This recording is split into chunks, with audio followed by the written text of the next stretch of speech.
गुरुदेव महेश्वरा गुरु साक्षात परब्रह्म तस्मै शिक्रापूर प्रसादीच्या सर्व गुरुजनांना वंदन करून किंवा विद्यार्थी बालमित्रांना ज्ञानेश्वर भेटुलेचा मनापासून मनपूर्वक नमस्कार.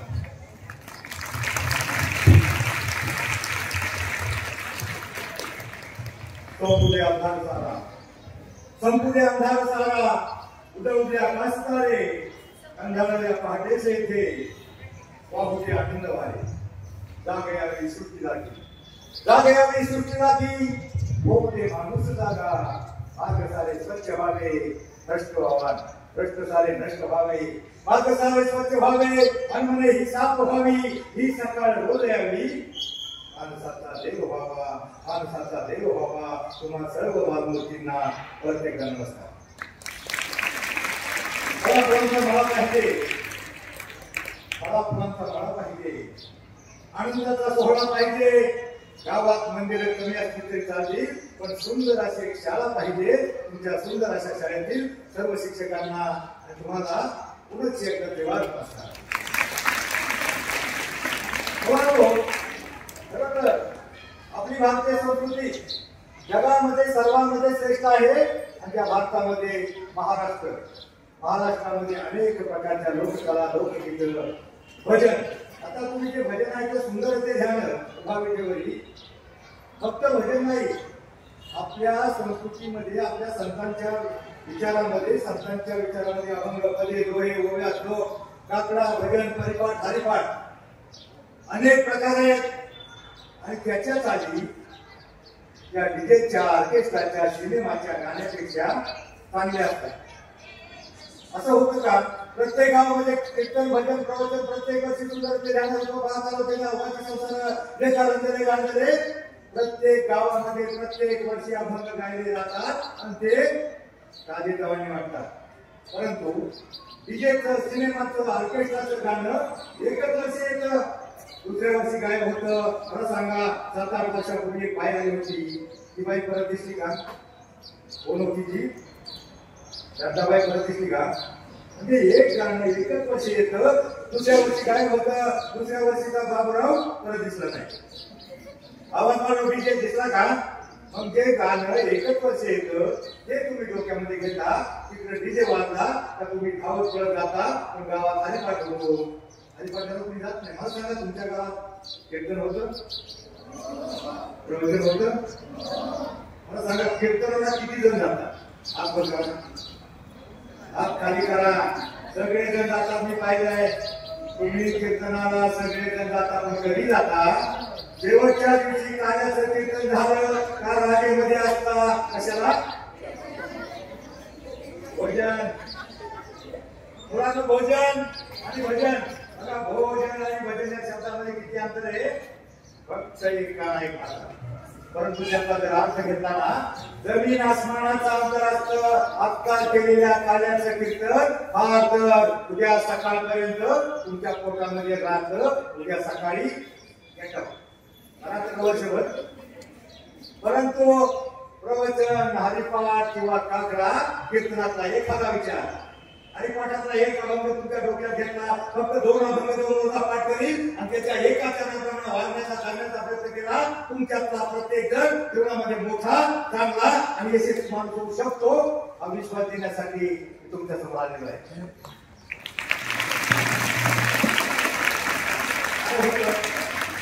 तुम्ही कार्याच्या कीर्तनाला बघा. 2 अभंगाचा कोणते 2 अभंग तुम्ही जीवनात आणखी करायचे?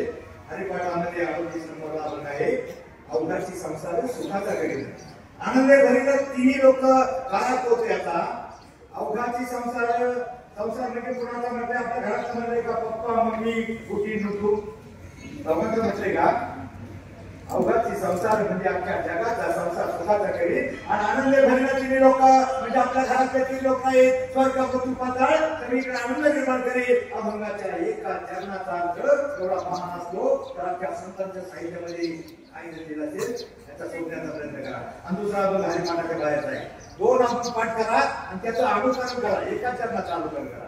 दुसरा अभंग कोणता आहे? सावता महाराज नाव ऐकले का? सावकार महाराजांचं गाव आरण सोलापूर चारिका आहे. पंढरपूरपासून अगदी 20-25 किलोमीटरवर. सावकार महाराज कधी आपला काम धंदा सोडून पंढरपूरला गेले नाही. ते आपल्या शेतामध्ये काम करायचे आणि आपल्या शेतामध्ये कांदा मळा भाजी हे काम असं मोठ नाणा वेगवेगळे काला सावकार महाराजांचा आगमन केलं कांदा मळा भाजी अवघी मिठाई माझी लसूण मिरची कोथिंबिरी अवघा झाला माझा हरी ओट नाळा विहीर तोडी अवघी व्यापली पंढरी सावकार म्हणे केला मला विठ्ठल पायी जोडला गळा. मग हे दोन आपण सावकार महाराजांच्या अभंगाचा अर्थ काय घ्यायचा. सावकार महाराजांनी आपला देव कामामध्ये पाहिला. पोट चालू करणं पीक पिकवणं शेतात काम करणं याचा देव पाहिला. मग याचा अर्थ तुम्ही काय घ्यायचा. तुमचा देव सध्या कशात आहे. टीव्ही कशात आहे. आपल्या घरपाठ होमवर्क सोडून तुम्ही अर्धा तास 1 तास जीवनाचा वाया घालवता सोबत आणि तुम्ही दुसऱ्या दिवशी अभ्यास करत नाही. सरांना सांगता अरे डोकं धरतो. तुम्ही डोकं पुढे लावून असतं टीव्ही मध्ये मोबाईल मध्ये टीव्ही पुढं काय मालिकाचा तुझ्याचं जीवन करा. एवढ्या शिक्षिका बऱ्या असतात का. नका बघू टीव्हीला जो जीवनातला जो तुमचा जो टाइम आहे ना अभ्यासाचा मानव जीवनामध्ये 2 प्रकारे मोठा होऊ शकतो. किती प्रकारे. एक शिकवण म्हणजे शिक्षण. दुसरा सवरून. सवरून म्हणजे सवरून सकारात्मक अर्थाचे जेवढे शब्द सत्य सदाचार संयम सुविचार संतांचे विचार प्रत्येक संतांच्या विचारामध्ये माणसाचं जीवन बदलण्याचं सामर्थ्य असतं. एक विचार घेऊन जगण्याचा वागण्याचा प्रयत्न केला तुमच्याचा प्रत्येक जण मोठा होऊ शकतो. फक्त तुम्ही काल्याच्या कीर्तनाला आता असं समजा तुम्ही काल्याचं कीर्तन झालंय आणि तुम्ही पंक्तीमध्ये आहात. पंगत पाठावर काय होतं. आता ते तिथं नाही होत. तुम्ही हॉलमध्ये गेल्यावर तिथं पंगत पाठावर लगेच सुरुवात करतात. पण आपल्या गावामध्ये कार्यक्रम असला अंगणामध्ये पंगत असते शेतामध्ये आणि मग काय सुरू होतं.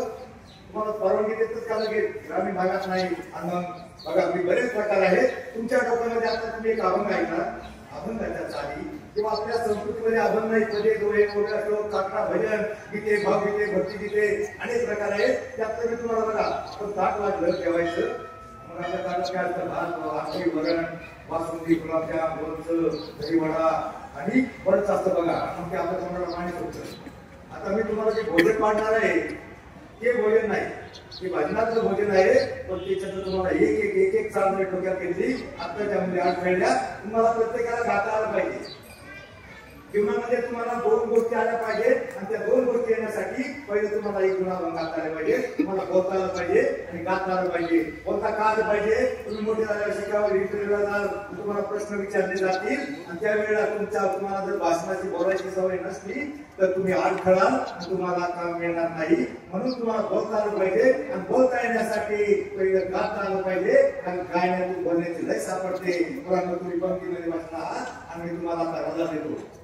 प्रारंभी विनंती करू गणपती विद्यालय सागरा अज्ञानत्व हरणे बुद्धिमती दे आराध्य मोरेश्वरा चिंता दुःख क्लेश बहु देशांतरा पाठवी हे ब्रह्मागणनायक गणपते भक्ता बहु दोषवी पुरा पुंडलिकावते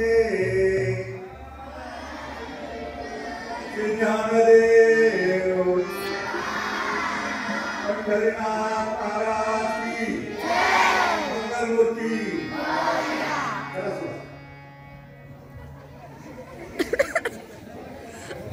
बघा आपल्या भारतीय संस्कृतीमध्ये रात्रीपासून संध्याकाळपर्यंत काय काय होतं. आपल्या दारामध्ये कोण पर्यंत नंदीवाला काकडा वासुदेव भजन.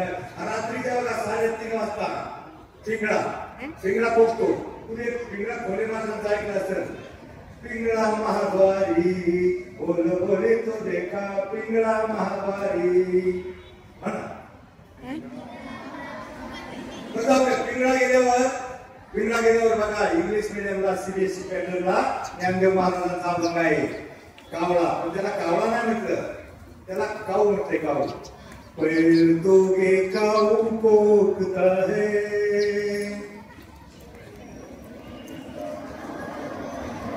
सकून ये माए सांगता है उड़ रे काऊ तुझी सोन्यानं मडवील पाहू येतील पण बजावल्या कावळा येतो आणि कावळा झाल्याच्या नंतर आपल्या बघा पहिलं काय व्हायचं, बाया जाग्या कशा व्हायच्या, कोंबडं कोकायचं. कोंबडं कोकणात बाया जाग्या व्हायच्या आणि जाग्या झाल्याच्या नंतर त्यांची काय लगबग सोवायची, कोणाचं शेतकुट किंवा पहिलं आपल्या पिठाच्या गिरण्या नव्हत्या, आजी दळायची आणि आजी दळतानी काहीतरी वाकडं तिकडे गाणं म्हणायची. पहिल्या काळाला ते वाकडं गाणं म्हणायची, काय दळू बाई दळू म्हणा मोठे आपल्याला नाही पाळू नक्की साळू बाई ग बाई. तुम्हाला बोलतं करण्यासाठी मी जरा वाकडं तिकडे म्हणू शकतो, परंतु त्याच वेळेला बघा पहिल्या काळामध्ये जनाबाई नावाची जनाबाई कोण होत्या, आंबेवांच्या घरी 14 माणसांची दळण करणारी दासी होती आणि तिला दळायला लागायचं, तिला अख्ख्या 14 माणसांचं दळायला लागायचं आणि दळता दळता ती आपलं काहीतरी पद म्हणायची. सुंदर माझे जाते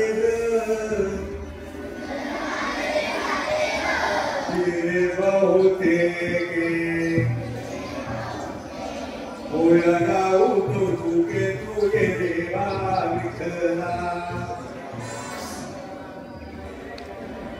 तुम्हाला बोलता आलं पाहिजे, म्हणा जसं म्हणता येईल तसं म्हणा, पण तुम्हाला बोलता आलं, तुम्हाला जर गाता आलं तर बोलता येणार आहे, बोलता आलं तर तुम्हाला सक्सेस होता येणार आहे. मग त्यावेळेला जनाबाईला 14 माणसांचं दळण दळायला लागायचं आणि देवाची भक्ती करता विठ्ठलाचं नाव घ्यायची, विठ्ठलाला किवी यायची आणि मग विठ्ठल जनाबाईला मदत करायला यायचा आणि मग जनाबाई दळता दळता परत सुरुवात करायची. दात्याच्या मुखी खाली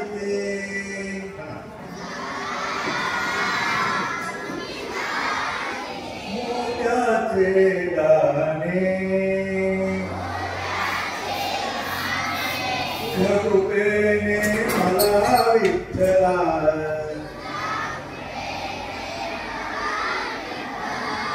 काही नाही उणे. तोपर्यंत तिकडे देवळामध्ये कुठेतरी भजन सुरू व्हायचं, तिकडे भोपाळी सुरू व्हायची आणि मग घनश्याम सुंदरा श्रीधरा अरुणोदय झाला उठिल करी वनमाळी उदयाचळे.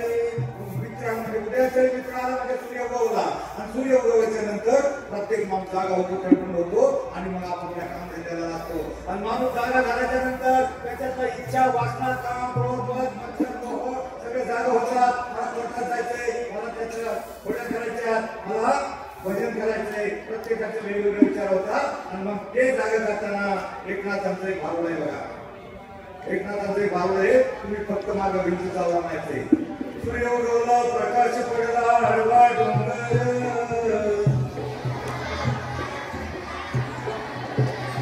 डोंगर तयाला माझा नमस्कार.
शांत केली घराघरी अगं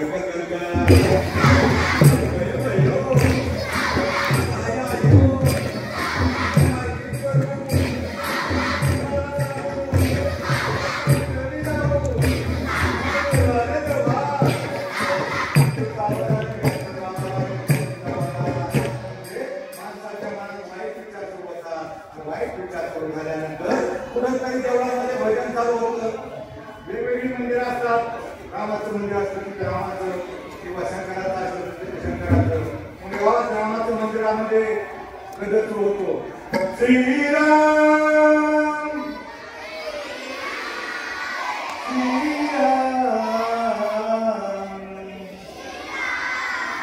श्रीराम जय राम जय जय राम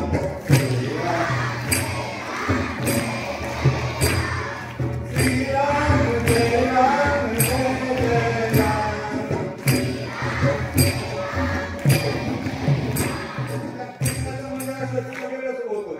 राम हरे राम हरे कृष्णा हरे कृष्णा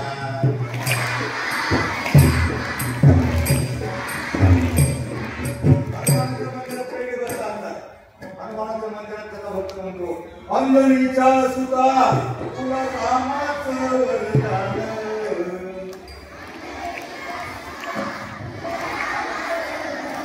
एकमुखाने बोला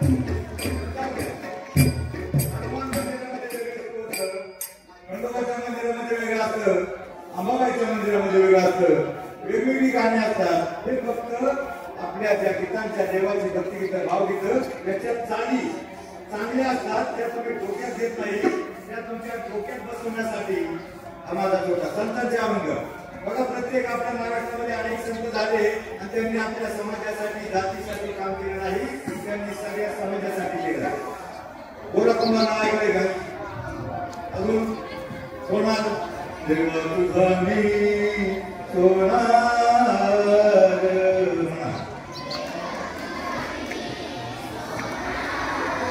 गोरा कुंभार का वरती देसी मातीला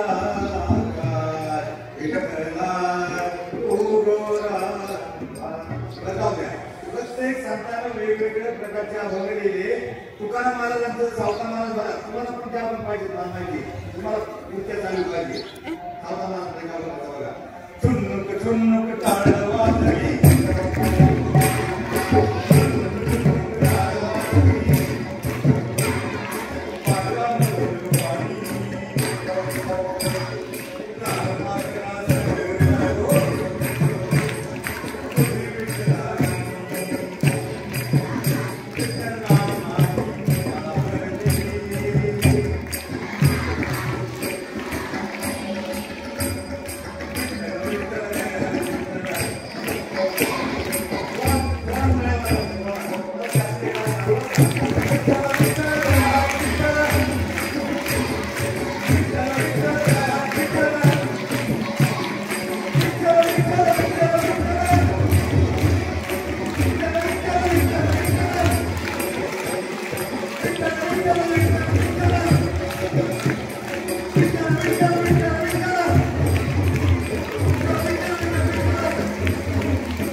एका दिवसाचे तास किती? मग एका आठवड्याचे 7 दिवस, 7 दिवसाचे तास किती? 24 पाणी विचार विसरलं का? आमच्या वेळेला 24 पर्यंत 30 पर्यंत पाणी पावसाळी सगळी काढ असायची. तर कसा कंटाळा आलाय का? कंटाळाला सांगणार काय दिवस चालणार आहे.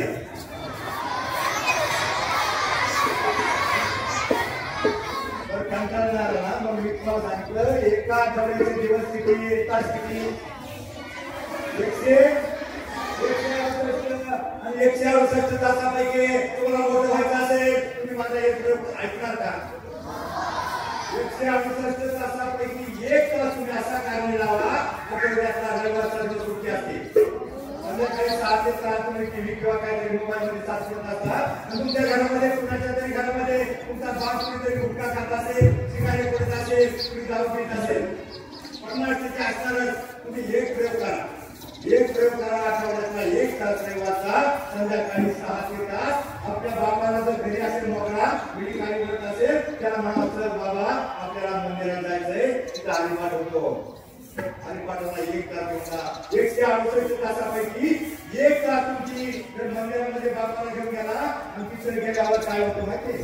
तुम्हाला अभ्यास करायचा असेल तुमचं मन एकाग्र पाहिजे ना. कधी जेव्हा अभ्यास होणारे बाहेर मग मन एकाग्र करण्यासाठी, बुद्धी स्थिर करण्यासाठी, पवित्र करण्यासाठी, शांत करण्यासाठी, स्ट्रॉंग करण्यासाठी 168 तासाचा 1 तास तुमच्या बापाला किंवा कोणी वाचत घरात झालं त्याला घेऊन हरिपाठामध्ये जा. पहिल्या दिवशी बघा तिथे काय चाललंय, तिथे काय होतं माहिती? हरिपाठामध्ये पाहिलं का तुम्ही?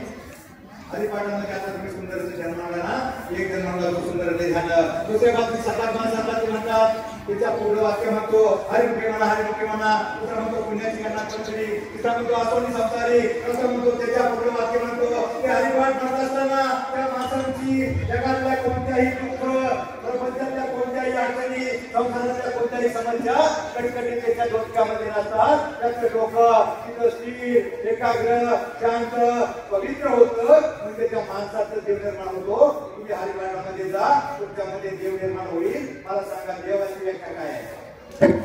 तुमची देवाची व्याख्या काय? देव म्हणजे काय? आत्मा परमेश्वर. देवाची संख्या किती कोटी आहे? किती कोटी? 33 देवांची नावं तुम्ही सांगू शकणार नाही. 33 कोटी म्हणजे काहीतरी अशी संकल्पना असावी 33 प्रकारचे. पण आजही आपल्या देशामध्ये 33 कोटी इतके जागते देव आहेत. माहिती आहे का तुला? 33 कोटीतला एखादा देव माहिती आहे का तुम्हाला? 33 कोटी देव आहेत. आपल्या देशाची लोकसंख्या किती कोटी आहे? देशाची लोकसंख्या 140 कोटीच्या वर पोहोचलेली असताना त्यापैकी 33 कोटी जिवंत देव आहेत. माहिती का तुम्हाला? काय माहिती? काकेत काढता गावाला वळसा आहे म्हणजे जास्त काय होतो? काकेत काढता म्हणजे कुठे आहे? आपल्या देशातल्या 140 कोटी पैकी ती सरकारी आकडेवारी आहे. बालवडीपासून मास्टर डिग्री पर्यंत ती सरकारी आकडेवारी आहे ना. ते विद्यार्थी निरपेक्ष, सात्विक, निर्भयवृत्तीचे जे निष्पाप असे विद्यार्थी आहे ना त्यांची सरकारी आकडेवारी बरोबर 33 कोटी आहे. आणि तुम्ही 33 कोटी निष्पाप असे विद्यार्थी तुम्ही खरे देव आहात. आणि तुमच्यातलं देवपण टिकवण्यासाठी, जगवण्यासाठी, जागवण्यासाठी आमच्या वारकरी साहित्य परिषदेचा हा छोटासा प्रयत्न आहे.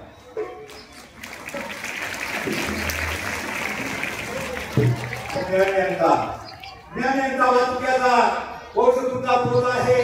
आपल्याही रक्ताचा थोडा ईश्वराचा अंश आहे. ईश्वर देव म्हणजे तरी काय असतं? ना रावळी, ना रावळी, ना देवळी, ना रावळी, ना देवळी, ना कोणत्या विद्या मंदिराचे साक्षात 33 कोटी देव तुम्हीच खरे देव आहात. तुमच्यातलं देव पण तुम्ही हात करून देऊ नका. आयुष्यामध्ये भडकावणार आहे, सर्व भडकावणार नाही. सगळी जंगल पेटलंय, जगून धार लागले आणि ती आज जवळ जवळ येणार आहे. मला माहिती का कोणती आग लागली? ती आग जवळ जवळ येणार आहे. आम्ही आतमध्ये आहे, पाडस बाहेर खेळतंय. आम्ही आतमध्ये आहे, पाडस बाहेर खेळतंय. ते पाडस पाडसाजवळ आग येते. ते पाडस त्याच्या जळून खाक होणार आहे. आणि त्याच वेळेला त्या आगीमधून त्या आगीमधून एक वाघोबा येतो. वाघोबा भुकेलेला असतो. त्यात ते पाडस पाहिलं, त्या पाडसावर तो झडप घेणार आहे, त्या पाडसाला खाऊन टाकणार आहे, त्याची भूक भागणार आहे. परंतु याच वेळेला अजून तिसऱ्या बाजूला त्या झाडाच्या आडून शिकारी ठेवलेले असतात. शिकार करण्यासाठी त्या माणसाची शिकार करण्यासाठी ठेवलेले असतात. आता मला सांगा, तुम्ही पुन्हा आगीचा फटका येतोय, आगीत पण गंडार जाईल, त्याच्यामुळे वाघ काय गोष्ट खाणार आहे आणि त्याच्याच बरोबर शिकार करणार आहे. माझ्या प्रश्नाचं उत्तर द्या, ते पाडस कसं वाचणार आहे? कसं वाचणार आहे? ते पाडस म्हणजे तुम्ही आहात. ते पाडस म्हणजे तुम्ही आहात. तुम्ही दारात झोपताय आणि ती आधी म्हणजे आई आहे, तुमची आई आहे. तुमची आई कुठेतरी कामात किंवा टीव्ही मध्ये आतमध्ये मस्त आहे आणि तुम्ही बाहेर मोबाईल मध्ये किंवा फालतू काहीतरी करण्यामध्ये व्यस्त आहे. आता मला सांगा, तुम्ही कसे वाचणार आहात? कसे वाचणार आहात? सृष्टीचा चमत्कार होतो, देवामध्ये एवढी ताकद आहे, सृष्टीचा चमत्कार होतो, निसर्गाचा वारा सुटतो, लोकांचा वारा सुटतो, विधांचा कडकडाट होतो. विधांचा कडकडाट झाल्यावर तो नेम धरलेला शिकारी त्या नेम धरलेला बाण मारत असताना त्या विधांच्या कडकडाटात त्याचा हात व्हायला होतो. त्याचा हात व्हायला होतो आणि हात व्हायला झालेला असताना त्यावेळेला मॅडम तुम्ही एकमेकाशी बोलताय. मी त्या 2 नंबरच्या मॅडमला प्रश्न विचारणार आहे शेवटला, मी आता काय सांगितलंय. त्यावेळेला काय होतं? विजांचा कडकडाट होतो, दुर्गाचा वारा सुटतो. त्या विजांच्या कडकडाटाच्या आवाजानं त्या शिकाऱ्याचा नेम तुटतो आणि झेप घेणाऱ्या वाघावर तो वाघ मरतो. त्यावेळेला वाघ मरतो, विजांच्या कडकडाटानं वीज पडते, शिकारी मरतो आणि कडकडाटानंतर पाऊस सुरू होतो. पाऊस सुरू झाल्याच्या नंतर आजची आग निघते आणि तो वाचतो. हा दैवी चमत्कार नाही. मला सांगा, आता मी तुम्हाला अर्धोत्तर सांगितलंय की आई म्हणजे कोण हे सांगितलं. आई म्हणजे तुमची आई, ते पाडस म्हणजे तुम्ही. आता मला सांगा, पाऊस कोणता? वारा कोणता? शिकारी कोणता? वाघ कोणता? मॅडम एकमेकाशी बोलत होता, सांगू शकाल? हा पाऊस कोणता पडला पाहिजे? तरच ही पाडसं वाचते. वाघाच्या तावडीतून तो वाघ कोणता? तो शिकारी कोणता? तो आग वनवा कोणता? तो वनवा म्हणजे समाजात पोकळलेला दुराचार, अनाचार, व्यभिचार, भ्रष्टाचार, अत्याचार, बलात्कार हा सगळा तुमच्या घराच्या जवळ येतोय. वनवा प्रसन्न आहे आणि त्याच वेळेला तो वाघोबा कोणता? तर तुमच्या चांगल्या मुलाला बिघडवण्यासाठी एखादा वाईट व्यक्ती मुलगा प्रयत्न करतो. हा हुशार मुलगा जर बिघडवला तर हा श्रीमंताचा मुलगा त्याच्यापासून मला आयुष्यभर त्याची शिकार केल्यावर खायला मिळेल. तो वाघोबा तुमच्या मुलाला बिघडवण्यासाठी. आणि तो शिकारी कोणता? तर ते शिकारी म्हणजे समाजामध्ये जंगली खेळोबाई, दारू, गांजा, अफू, चरस किंवा अनेक प्रकारची जी व्यसनं आहेत ना, ते शिकार करण्यासाठी त्या माणसाची ठेवलेले आहेत. आणि त्या वेळेला तुम्ही कसे वाचू शकाल? तर तो त्या वेळेला आता मला सांगा, कसला मारा पडला पाहिजे? कुठला पाऊस पडला पाहिजे? कुठल्या विधा खेळायला पाहिजे? काय झालं पाहिजे? त्यावेळेला परमार्थाचा सोसाट्याचा वारा सुटेल, परमार्थाचा सोसाट्याचा वारा सुटेल, अध्यात्माच्या विडा कळतील आणि संस्काराचा संत विचाराचा पाऊस या पिढीवर पडेल. त्याच वेळेला पिढी वाचणार आहे, नाहीतर भडकावणार नाही, नाहीतर बरबाद होणार आहे. म्हणून संतांचे विचार, संस्कार गरजेचे आहे. मला सांगा, तुम्हाला कंटाळा नाही? तुम्ही दिंडी पाहिली का? दिंडीमध्ये 25 लाख माणसापर्यंत असतात. किती? तुम्ही एखादी बातमी वाचली का? त्या दिंडीमध्ये 2 जणांत मोठा मारामारी झाली. एखादी बातमी वाचली का?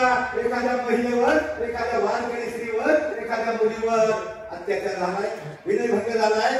प्रत्येक दिवशी पेपरला बातमी येते. लहान मुलींना चॉकलेटच्या विषय दाखवले जातात, मोठ्या मुलींना गिफ्ट दिले जाते, त्याच्या मोठ्या मुलींना मोबाईलची, त्याच्या मोठ्या मुलींना लग्नाची आमिष दाखवून आपल्या देशातल्या एका वर्षामध्ये 65,000 मुली पासून आता तुम्ही लहान आहात, परंतु तुमच्यासाठी आहे. म्हणून हा पुढे दिल्ली का होत नाही? तर तिथं संतांचे विचार आहे.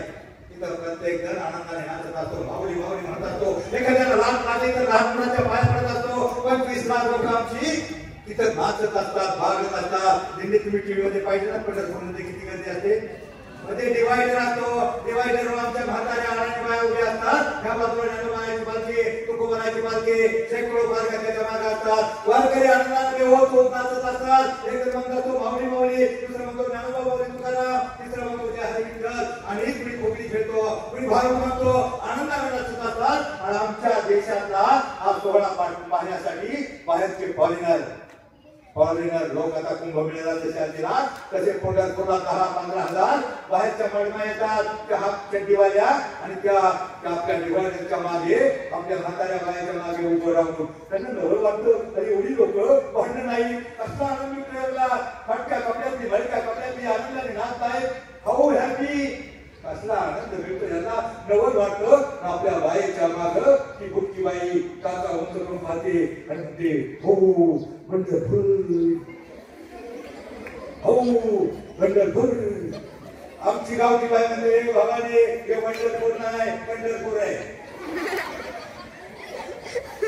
आमची भारतीय संस्कृती बाहेरच्या लोकांना चांगली वाटते ती जपण्याचं काम करा तरच आपली पिढी टिकणार आहे मला वाटतं वेळ झालेला असेल मी परत कधीतरी मी पुन्हा येईल म्हणजे त्याच्यासारखं नाही का पुन्हा येईल आणि तुम्हाला पुन्हा काहीतरी चांगलं सांगेल तुमच्यातला प्रत्येक जण मोठा होऊ शकतो हा विश्वास देण्यासाठी माणसाला जीवनामध्ये यशस्वी होण्यासाठी माणसाजवळ आत्मविश्वास हवा तो आत्मविश्वास मिळवण्यासाठी थोडा तरी छत्रपतींचा आणि शिवरायांचा इतिहास ज्ञात हवा आणि संतांचे विचार अंगीकारायला हवे मला सांगा पीटी उषा तुम्हाला असं मराठीला वाटत असेल अरे मी मराठी शाळेत शिकतो मी गरीबाचा मी हत्या जाती जन्मलो मी गुटखा मी काळा मी मुंगळा मी कसा मोठा होणार तुमच्यातला प्रत्येक जण मोठा होणार काळा मोठा होणार काळापेक्षा मुंगळा मोठा होणार भारताचे राष्ट्रपती काय नाव त्यांचं माहिती आहे तुम्हाला काय नाव कसला करत होता किती शिकले ते होते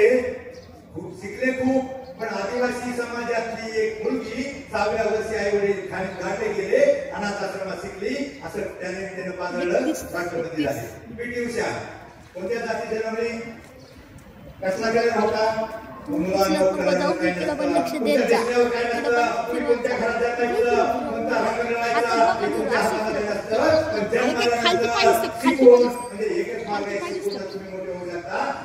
म्हणजे संतांचे विचार दोन अभंग पाठ करा एक काम करा तुम्ही मंदिरात शाळेमध्ये येताना तुम्ही देवाच्या पाया पडून येता का चांगली गोष्ट आहे जरा मंदिर नाम असेल त्याने देवाच्या पाया पडून या पण एक काम करा सकाळी येताना मातृदेवो भव पितृदेवो भव त्या देवाच्या पाया पडा तुमचे आई वडील ते घरामध्ये कोणी असतील ना आई वडिलांच्या किती जण पाया पडतात रोज येताना असतो का चांगली गोष्ट आहे उरलेल्यांना सांगतो तुम्हाला खरोखर माहिती असेल ना येताना तुम्ही तुमची आई किंवा वडील जे असतील ना त्याच्या पाया पडा तुम्ही देवाच्या पाया पडल्यावर देव तुम्हाला एक बेसिकचा पुरा देणार नाही पण तुम्ही आई वडिलांच्या पाया पडा आणि मग तुमची आई वडील म्हणतील अरे आमची सोनी किती शादी झाली माझ्या पाया पडायला लागली आणि मग तुमच्यासाठी बघा चांगला डबा बनवून देईल तुमच्यासाठी तुमचे आई वडील रक्ताचे पाला करतील हाडाची काळं करतील आणि तुम्हाला शिकवण्यासाठी पैसा उपलब्ध करतील बस आयुष्यामध्ये शिका इतका डिग्र्या कमी पडतील जगा इतकं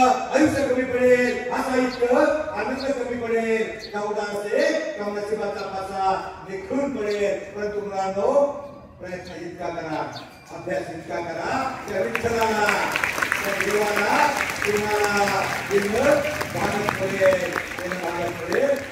पुस्तक बक्षीस देणार आहे मी 2 प्रश्न विचारणार आहे फक्त त्या प्रश्नाचे पटकन येऊन 1 मिनिटात उत्तर द्यायची छत्रपती शिवरायांच्या दोन्ही मुलांची आणि सुनांची नावं काय पटकन वर येऊन सांगा सोपा प्रश्न छत्रपती शिवरायांच्या दोन्ही मुलांची आणि या पटकन या वेळ कमी आपला कारण जगावं कसं हे मला छत्रपती शिवरायांनी शिकवलं हरावं कसं हे संतराजांनी शिकवलं आणि वागावं कसं हे संतांनी शिकवलं तो पण प्रश्न आहे बघा या पटकन छत्रपती शिवरायांच्या दोन्ही मुलांची आणि दुसरा प्रश्न विचारणार आहे 2 प्रश्न आहे मी 2 पुस्तक आणलेले विठ्ठल वळसे पाटील माझा पत्रकार मित्र त्याचं पुस्तक आहे सगळे काय देतात संत समाज सुधारकांचे दुसरा प्रश्न आहे मुलांसाठी पहिला प्रश्न सांग शिवरायांच्या दोन्ही मुलांची नाव एकाचं नाव संभाजी व एकाचं नाव राजाराम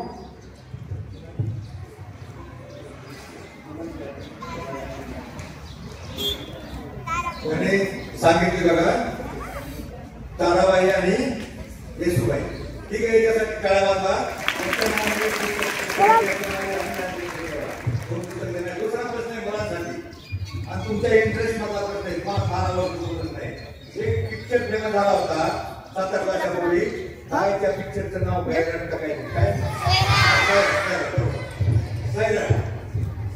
त्या सायराटचा प्रश्न आहे तो हिरो आणि त्या हिरोच्या मित्रांची 2 मित्रांची नाव पण सांगायला पटकन आपला वेळ कमी आहे आणि त्या पिक्चरनं असं यायला लावलं पटकन या त्या पुस्तकात या पटकन या सगळ्यांनी पिक्चर पाहिला आहे या पटकन या पटकन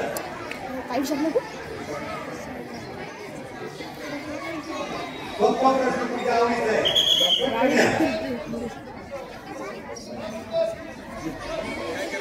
पुढे जाऊन सांगायचं. हॅलो शांत बसा.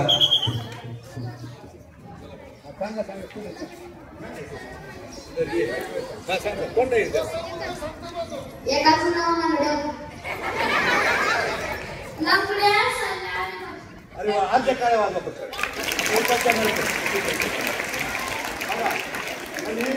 नाव बरोबर लक्षात धरली ना.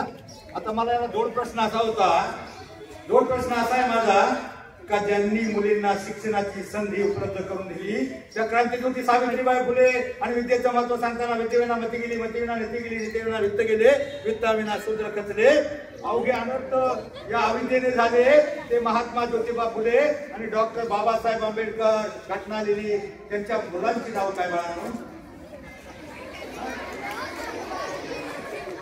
बघा काळूबाळूकडे बघा. आता तुम्हाला लग्नाच्या पैशाचं काय घेणं झालं का मॅडम जे गरजेचं आहे ते मुलांच्या कानामध्ये गेलं पाहिजे. लग्नाचं काय घेणं झालं नाही. काय झालंय सर शिक्षकांना पगार मिळतो तुम्ही शिकवता शाळा आदर्श बनवता पगार मिळतो तुम्ही शिकवता पण मॅडम मी कान ठेवलाय का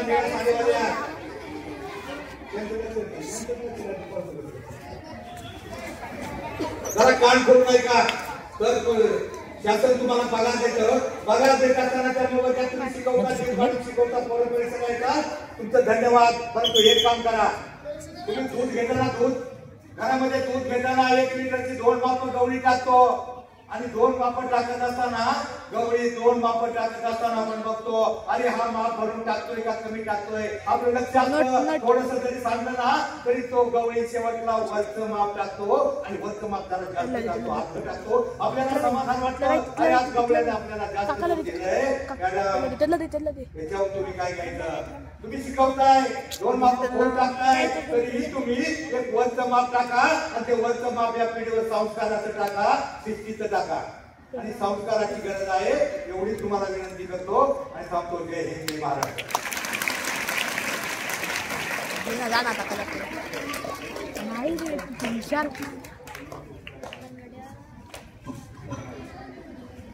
जवळजवळ पाऊण तास या ठिकाणी अगोदर ज्ञानेश्वर महाराज निडगुडे व्याख्याते यांनी सणसवाडी त्यांनी या ठिकाणी परिपाठाने सहभाग घेतला आणि परिपाठानंतर आपले मौलिक असे विचार या ठिकाणी तुम्हाला सांगितले. शाळेच्या वतीने त्यांचा छोटासा सत्कार या ठिकाणी करण्यात येत आहे. गावडे सर यांना मी विनंती करतो की सर्वांच्या वतीने त्यांचा या ठिकाणी सत्कार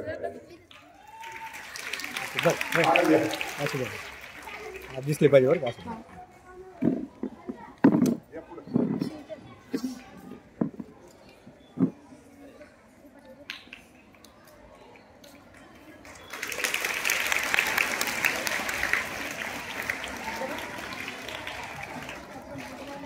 फोटो नाही काढायचा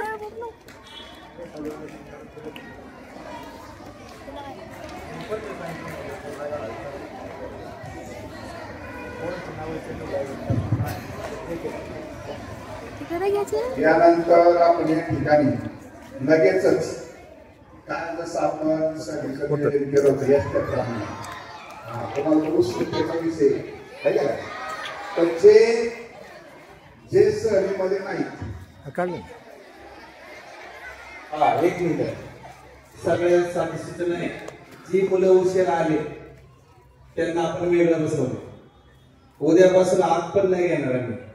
आज आत घेतले उद्या आत पण नाही घेणार आणि जी मुलं उशीर आले त्यांनी उभं राहायची जागेवर फक्त बस ओके. त्यांना एक छडी द्या मॅडम. व्याख्यानाचा हा व्हिडिओ आजच्या दिवस जाऊ द्या. आपल्याला ओके. आवडल्यास लाईक उशिरा आलेले शेअर मुलं, माझा आवाज येतो सबस्क्राईब तुम्हाला? करा. सुदर्शन ज्याला आवाज येतो प्रभू त्यांनी दोन्ही हात